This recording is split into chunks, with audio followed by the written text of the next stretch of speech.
Hi, we're Ariel, And Michelle, and and we're we're the the Board Board Game Game Tutors. Tutors. Today we're doing part 3 of our Just the Basics videos for the card game Famiglia. Right, let's go ahead and get started.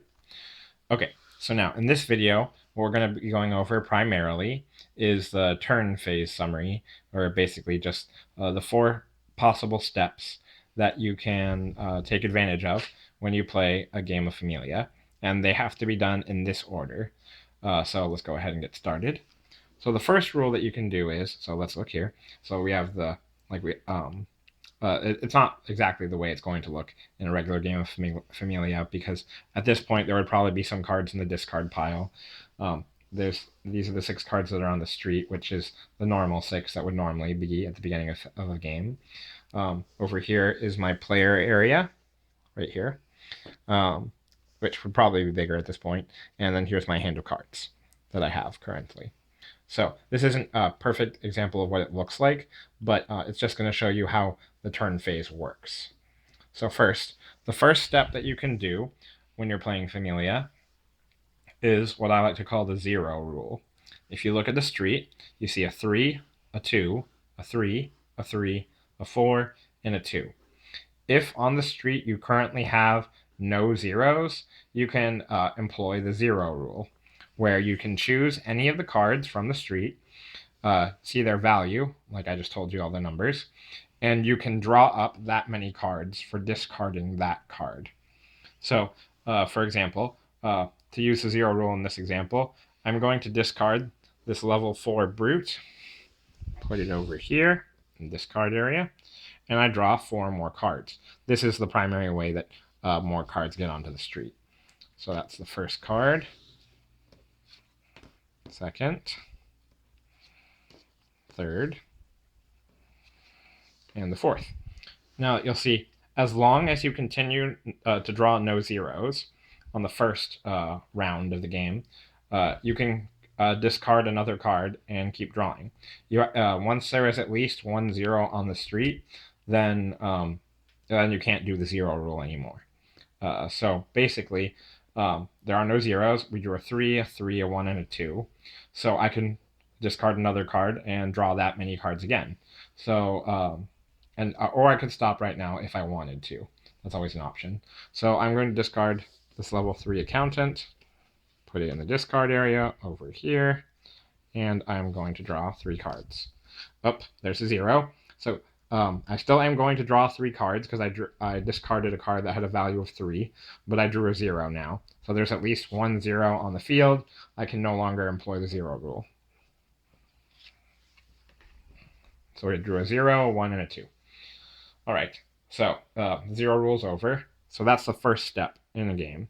You don't have to employ the 0 rule if you don't want to, but it is a useful tactic to use if you know that your opponent is trying to get that red 3, for example. You can discard that red 3 and draw three more cards, but you're obviously making a risk, like you could reveal another red 3, for example. So yeah, you just got to be careful there. So that's the first step that you can take in a game of Familia. And like we said, it's optional. You don't have to do it. You can stop after doing it once, etc. Okay, so now the next thing that you can do is, so you look at your hand over here, my hand, I guess, in this example, and let's say, okay, so the first thing you can do, not the first thing you can do, that was the 0 rule. The second thing you can do is, if you have any accountants that are level 1 or higher, you can use them to exchange your cards in your hand for cards in your player area. Let me push this away so that way it doesn't get confusing, mixed with that area over there on the street. So I have one level 1 accountant.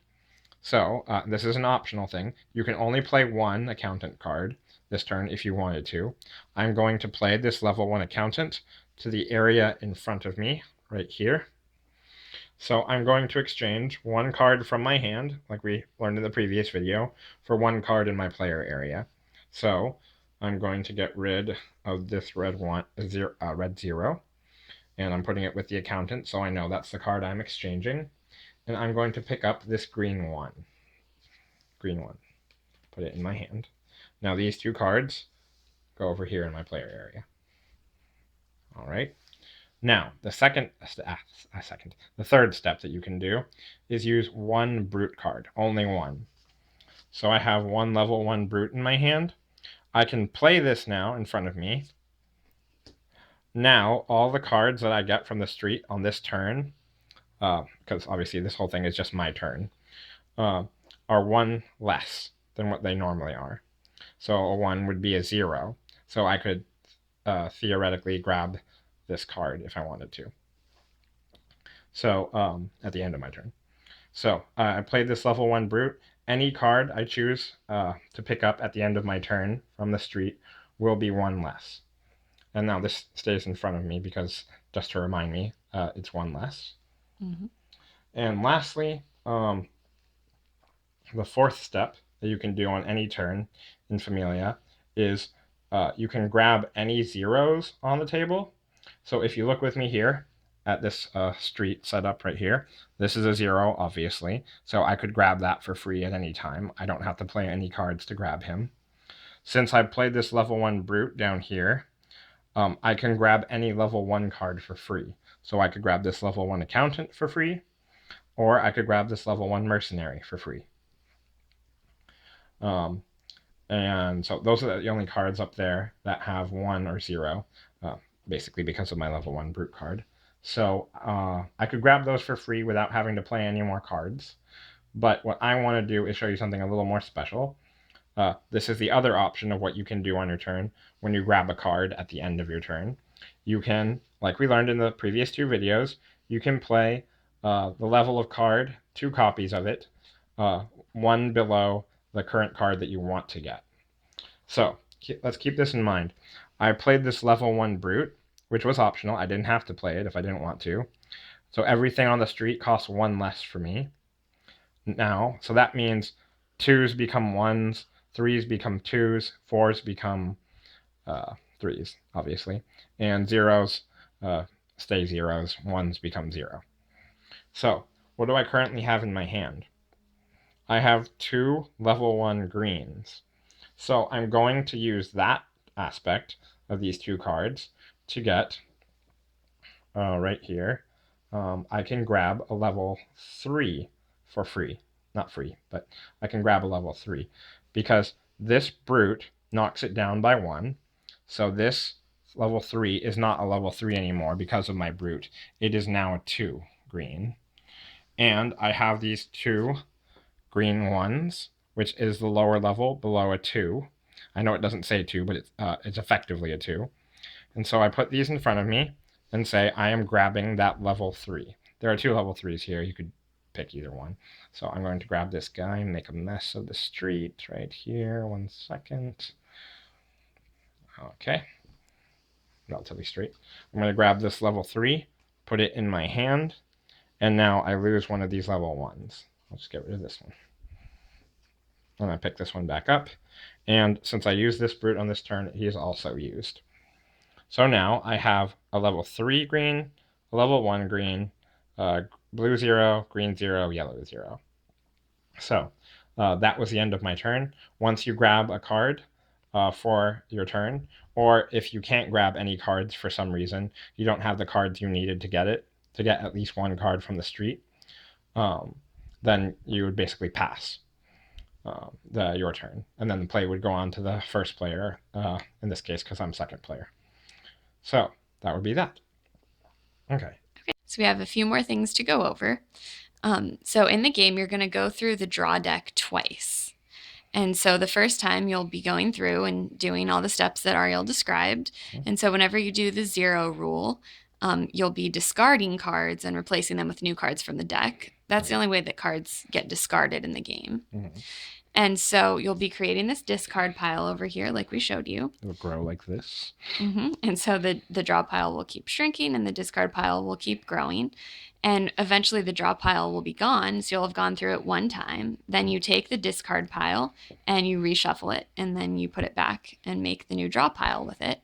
Mm-hmm. And also the 0s will be all gone by this point, because if you can't take any other cards, you'll be taking a 0 at the end of your turn, because obviously you need cards in your hand. So these will be gone. So I'm just going to take this aside So Right. it's not here. So zeros never get discarded. So that means in the new draw deck, there are no more zeros in the deck. Yep. So you can still do the zero rule, but the difference now is that you can only do it one time per turn. So at the beginning of your turn, if you choose to, you can take a card from over here on the street. So yeah, the discard pile would be gone.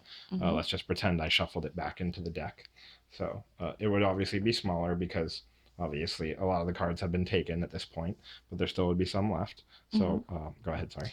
Okay, so then you take a card here from the street, like maybe this card, and then previously you would have put it in the discard pile, but now you just flip it over and put it at the bottom of the draw deck because we're not creating a discard pile anymore. Yeah, and this is important because like Michelle said, we've exhausted the deck completely once. We took the discard pile out from the side of the draw deck, and we shuffled it together, and we put it back into the draw deck. So that was the first exhaustion of the deck, and now we're on to the second exhaustion of the deck. The first exhaustion was basically the first round of play in the game. The second exhaustion is the second round of play, basically. And so, like we said, Michelle took the 3, put it on the bottom of the draw pile. You don't make a discard pile during the second round, and we draw 3 cards, just like Michelle said. A 0 might pop up here by accident because I didn't look through it thoroughly. One more card. Oh, good, no zeros. So yeah, there wouldn't be any zeros in the real game at this point. Yeah. Okay, so you can only do that once, whereas, in the previous round, you could keep doing that if no zeros appeared. Now you can only do it once because no zero is going to appear. Right. So you would continue playing this way and following all the steps of a normal turn, and eventually the draw deck will run out, and so then what happens? Okay, so the game ends in one of 2 ways. So remember how I told you, if there aren't any zeros left on the street, or if basically you don't have the cards you need to grab at least one card from off the street, say like you wanted to grab like this level 1 accountant, but you only have one blue 0 and you don't have a mercenary to match up with that, you can't grab any cards off the street for whatever reason. You just can't. So in that case, you would have to pass your turn to the next player. So then play would go on to the next person, the first player, sometimes was the second player, for example. And if the first player also, for some strange reason, had to pass as well, the game ends prematurely, and you would stop now at that point, go look in your player area, count up all the numbers that you have in your player area at the bottom of all your cards, and all the cards that you have in your hand, and then that would be your final score. You would compare, and then whoever has the higher score would win. So that's the first way that the game could end, if both players pass in turn. So player 2 passes, player 1 passes. Okay, the game's over now because they both passed, because they couldn't grab a card off of the street. So that's not going to happen very often, but it will happen sometimes.